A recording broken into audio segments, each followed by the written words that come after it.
வணக்கம் நண்பர்களே. இன்றைக்கி 16th November Hindu editorial second article தான் இப்போ நம்ம பார்க்க போகிறோம். ஃபஸ்ட் ஆர்டிகல் ஆல்ரெடி அப்லோட் பண்ணியிருக்கேன். பார்க்காதவங்க கண்டிப்பாக பாருங்கள், ரொம்ப யூஸ்ஃபுல்லாக இருக்கும். வாங்க ஆரம்பிக்கலாம்.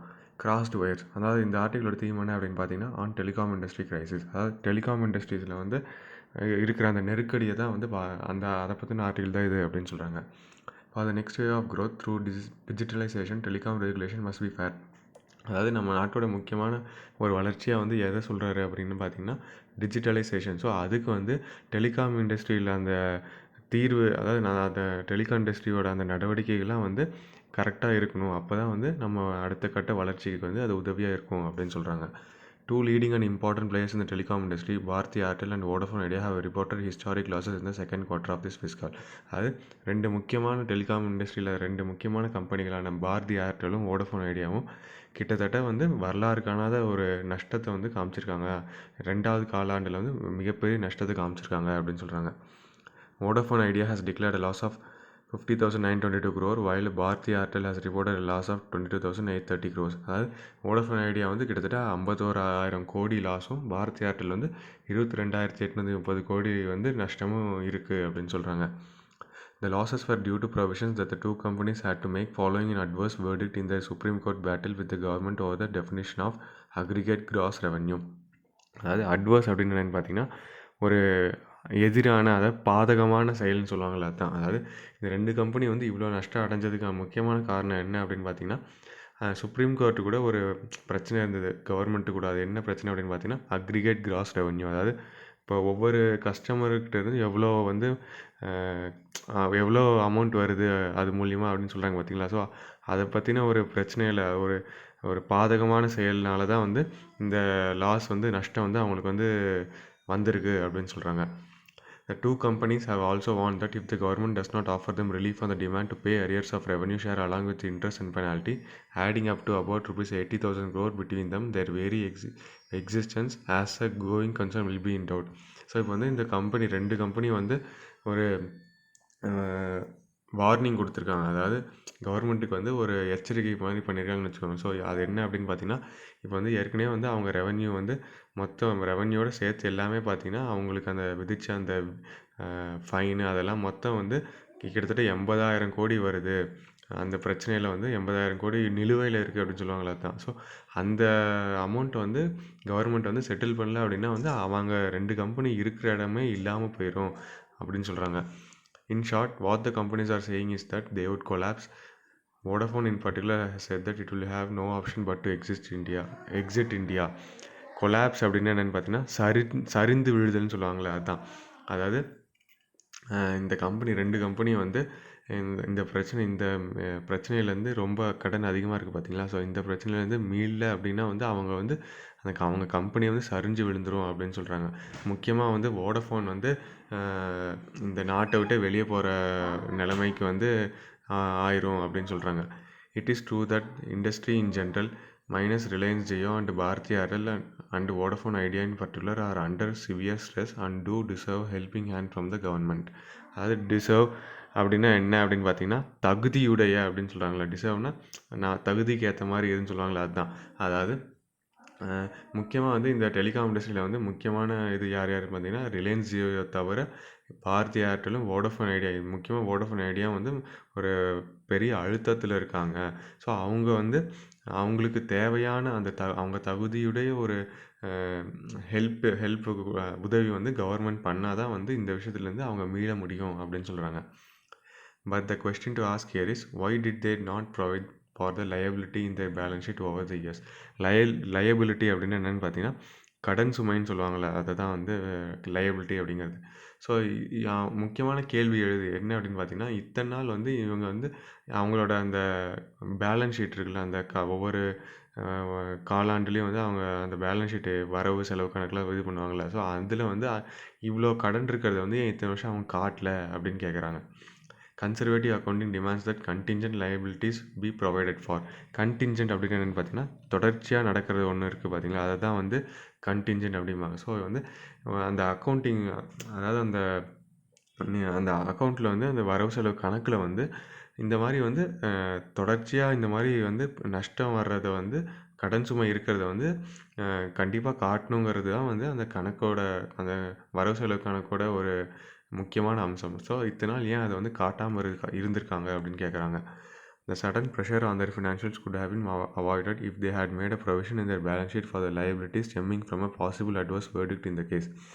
ஸ்டெம்மிங் அப்படின்னா என்னென்னு பார்த்தீங்கன்னா, ஸ்டெம்முன்னு என்ன அந்த நம்ம சொல்லுவோம்ல அந்த மரத்தோட ஸ்டெம் அப்படிம்பாங்க. ஸோ அதை தொடர்ந்து வளர்றது அப்படின்னு சொல்லுவாங்க. ஸோ ஸ்டெம்மிங் அப்படின்னா தொடர்ந்து வளர்றது தான் வந்து ஸ்டெம்மிங் அப்படிம்பாங்க. ஸோ இப்போ வந்து இந்த மாதிரி ஒரு அவங்க அவங்களோட பணப்பற்றாக்குறைக்கு வந்து முக்கியமான காரணம் அப்படின்னு பார்த்தீங்கன்னா இந்த கடன் சுமை தான். ஸோ இந்த அழுத்தத்தை வந்து அவங்க வந்து அவாய்ட் பண்ணியிருக்கலாம். எப்படி அப்படின்னு பார்த்தீங்கன்னா, இந்த மாதிரி தொடர்ந்து வர அந்த கடன் சுமையை வந்து அவங்க வந்து வேறு ஏதாவது ஒரு திட்டம் மூலியமா வந்து அவாய்ட் பண்ணியிருக்கலாம். இந்த கேஸ் மூலியமா வந்து இதெல்லாம் வரும் அப்படின்னு தெரிஞ்சும் முன்னாடியே தெரியும் இந்த மாதிரி பிரச்சனை ஆச்சுன்னா வந்து கடன் சுமை அதிகமானால் வந்து என்ன பண்ணலாம் அப்படிங்கிற தொடர்ந்து வர அந்த கடன் சுமையை வந்து எப்படி இது பண்ணலாங்கிறது வந்து முன்னாடியே அவங்க வந்து ஒரு எச்சரிக்கை உணர்வோடு இருந்திருந்தாங்கன்னா இதை வந்து தவிர்த்துருக்கலாம் அப்படின்னு சொல்கிறாங்க.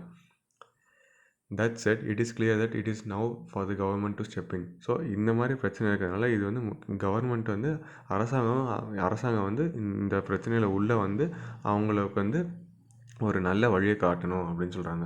A committee of secretaries headed by Cabinet Secretary Rajiv Gauba is studying ways in which the telecom industry can be built out.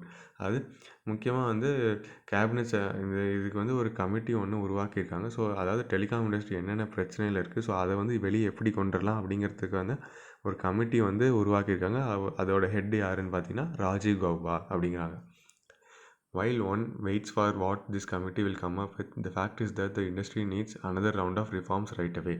Reforms அப்படின்னு என்னென்னு பார்த்தீங்கன்னா சீர்திருத்தங்கள்னு சொல்கிறாங்களே, ஸோ அதான். ஸோ இப்போ அந்த கமிட்டி வந்து ஃபார்ம் பண்ணிட்டாங்க. ஸோ அந்த கமிட்டி வந்து சில வந்து முக்கியமான நடவடிக்கைகள்லாம் எடுக்கும். ஆனால் வந்து முக்கியமாக அந்த அந்த நடவடிக்கை அது வந்து சில இந்த பிரச்சனையை வந்து எப்படி இந்த பிரச்சனையிலேருந்து டெலிகாம் இண்டஸ்ட்ரி வெளியே கொண்டு வரலாங்கிறத சொல்லும். ஆனால் இப்போ வந்து முக்கியமாக நம்ம வந்து ரொம்ப தேவைப்படுற விஷயம் என்ன அப்படின்னு பார்த்தீங்கன்னா, இந்த டெலிகாம் இண்டஸ்ட்ரிக்கு சில சீர்திருத்தங்கள்லாம் உடனே கொண்டு வரணும் அப்படிங்கிறாங்க. The government, which appropriates about 30% of the revenues of each player through various levies and taxes, needs to revisit some of the policies framed by it earlier. levies அப்படின்னா பார்த்தீங்கன்னா அந்த டேக்ஸ் எல்லாம் சுமத்துறதுன்னு சொல்லுவாங்கள்ல, அதுதான். அதாவது இப்போ வந்து அரசாங்கம் வந்து கிட்டத்தட்ட 30% வந்து 30% அந்த வருவாயை வந்து இந்த மாதிரி வந்து டேக்ஸு இதெல்லாம் வந்து சுமத்துறாங்க. இந்த டேக்ஸ் அந்த டேக்ஸ்னு நிறையா டேக்ஸ் சுமத்துறாங்க. ஸோ இந்த மாதிரி கடன் பிரச்சனையில் இருந்தது அப்படின்னா வந்து கவர்மெண்ட்டோட ஏற்கனவே போட்ட திட்டத்தை வந்து கொஞ்சம் மாற்ற வேண்டிய நிலை இருக்குது அப்படின்னு சொல்கிறாங்க. The most important issue is addressing the validity of license fee in the form of revenue share. So இப்போ முக்கியமான பிரச்சனையோட என்னென்னு பார்த்தீங்கன்னா, அவங்களுக்கு அந்த லைசன்ஸ் கொடுப்பாங்களே, ஒவ்வொரு கம்பெனிக்கும் வந்து இத்தனை வருஷத்துக்கு லைசன்ஸ் கொடுக்குறாங்கல்ல, அவங்களுக்கு வர வருவாயிலேருந்து இவ்வளோ நீங்கள் கொடுக்கணும், இவ்வளோ வருஷத்துக்கு லைசன்ஸ் இருக்குதுன்னு சொல்கிறாங்களே, ஸோ அதை வந்து கொஞ்சம் சீர்திருத்தம் பண்ணணும் அப்படின்னு சொல்கிறாங்க. This was set when spectrum was allotted and not auction. So இந்த பிரச்சனை முக்கியமாக ஏன் வந்துச்சு அப்படின்னு பார்த்தீங்கன்னா, இந்த ஒவ்வொரு கம்பெனிக்கும் வந்து அந்த ஸ்பெக்ட்ரம் அலாட் பண்ணுறாங்க பார்த்தீங்களா. ஸோ இது வந்து அந்த ஸ்பெக்ட்ரம் வந்து இந்த கம்பெனிக்கு இது அப்படின்னு தான் பிரித்து தான் கொடுக்குறாங்களே ஒழிய அதை வந்து ஏலம் விடல அப்படின்னு சொல்கிறாங்க. அதாவது அப்படி ஏலம் விட்டால் தான் வந்து அந்த கம்பெனிக்கு என்ன தேவையோ அது மட்டும் எடுப்பாங்க. அதை விட்டுட்டு அவங்க வந்து இந்த கம்பெனிக்கு இது இவ்வளோ அப்படின்னு கொடுக்கறனால இந்த கடன் பிரச்சனைகள் அதிகமாக ஆகுது அப்படின்னு சொல்கிறாங்க. With the government now collecting revenues upfront in the form of spectrum auction fees, which some feel are unjustifiably high, there is little justification for a license fee as well. அதாவது unjustifiably அப்படின்னா என்னென்னு பார்த்தீங்கன்னா ஏற்றுக்கொள்ள முடியாது அப்படின்னு சொல்கிறாங்களே, அதுதான். Justification அப்படின்னா என்னென்னு பார்த்தீங்கன்னா நியாயப்படுத்துறதுன்னு சொல்லுவாங்களே, அதுதான். ஸோ இப்போ கவர்மெண்ட் வந்து நிறையா வந்து இப்போ ஸ்பெக்ட்ரம் அதுக்கு வந்து நிறையா வந்து அமௌண்ட் வந்து வருவாய், அந்த ஸ்பெக்ட்ரமுக்கான வருவாயின்னு சொல்லி நிறையா வந்து ஒரு ஏற்றுக்கொள்ள முடியாத அமௌண்ட் வந்து அதுலேருந்து எடுத்துக்கிறாங்க. ஸோ அதனால் அந்த லைசன்ஸ் ஃபீயை வந்து நியாயப்படுத்துறது வந்து ஒரு நல்ல விஷயம் கிடையாது அப்படின்னு சொல்கிறாங்க. There is also the issue of interconnect usage charges to be settled. So இப்போ இன்டர்கனெக்ட் யூசேஜ் சார்ஜஸ் அப்படின்னா இப்போ வந்து ஒவ்வொரு டெலிகாம் இப்போ வந்து ஜியோலேருந்து ஏர்டெல் கூப்பிட்றது இல்லை மற்ற நெட்வொர்க் கூப்பிட்றதுனா ஸோ அதுக்கு வந்து அவங்க வந்து சில அமௌண்ட்டில் கட்டுவாங்க பார்த்தீங்களா. ஸோ அந்த இதுக்கும் வந்து ஒரு புதுசாக வேறு ஏதாவது திட்டம் கொண்டு வரணும் அப்படின்னு சொல்கிறாங்க. இந்த telecom regulator is adjudicating this dispute right now. Adjudicating அப்படின்னா என்ன பார்த்தீங்கன்னா தீர்ப்பு வழங்குறதுன்னு சொல்லுவாங்கள்ல தான். அதாவது டெலிகாம் ரெகுலேட்டர் அதாவது ட்ராய் இருக்காங்க பார்த்தீங்களா, அவங்க வந்து இந்த வழக்குக்கு வந்து இந்த பிரச்சனைக்கு வந்து ஒரு முக்கியமான ஒரு தீர்ப்பு வழங்கியே ஆகணும் அப்படிங்கிறாங்க.